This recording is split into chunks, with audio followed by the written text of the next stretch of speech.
হাসিনা সেই বিপ্লবকে আমাদের জীবনের এমন এক অবস্থানে গিয়ে পৌঁছেছে যা আমাদের দেওয়াল পিঠে লেগে গিয়েছিল। আমরা ধৈর্যের সাথে মোকাবিলা করেছি, আমাদের ছাত্ররা ধৈর্যের সাথে মোকাবিলা করে সেই হাসিনার সকল ষড়যন্ত্রকে পরিষ্কার করে আমরা সমর্থ হয়েছি।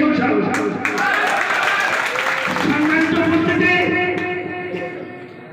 আমরা এই সম্পর্ক থেকে আমরা সর্বোত্তরে কাজে লাগাবো। আমরা এই সম্পর্ক থেকে আমরা কখনো কোন অবস্থাতে আমরা অপব্যবহার করব না। সম্মানিত উপস্থিতি, আপনারা ইতিমধ্যে জেনেছেন আমাদের বাংলাদেশের সেই গণতন্ত্র নিয়ে অনেকবারে ষড়যন্ত্র হচ্ছে। আমাদের সামনে নির্বাচন হবে, কবে হবে সেটা আজও আমরা জানি না। আমাদের এই গণতন্ত্র নিয়ে অনেক ধরনের ষড়যন্ত্র চলছে।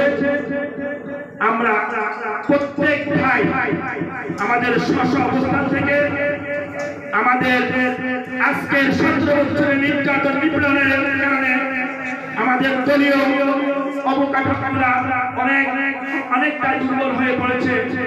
আমাদের সে অবস্থানকে আরো সুসংহত করার জন্য আপনারা সবাই স্ব অবস্থান থেকে আপনাদের ফ্যামিলিতে, আপনাদের পরিবারকে, আপনার বাবাকে, আপনার ভাইকে, আপনার বোনকে মেসেজ পৌঁছে দেবেন যেন কোনোভাবে কোন ভাই, নিরীহ ভাই নির্যাতিত না হয়।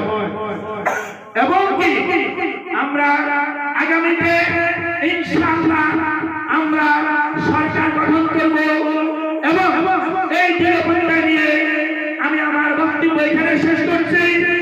বাংলাদেশ জিন্দাবাদ, বেগম খালেদা জিয়া জিন্দাবাদ, শহীদ জিয়া আমির তারুণ্যের অহংকার, তারেক রহমান জিন্দাবাদ। তারেক রহমান আসবে ফিরে দেশে, তারেক রহমান আসবে ফিরে দেশে, তারেক রহমান আসবে ফিরে দেশে বাংলাদেশে। বাংলাদেশ। আসসালামু আলাইকুম।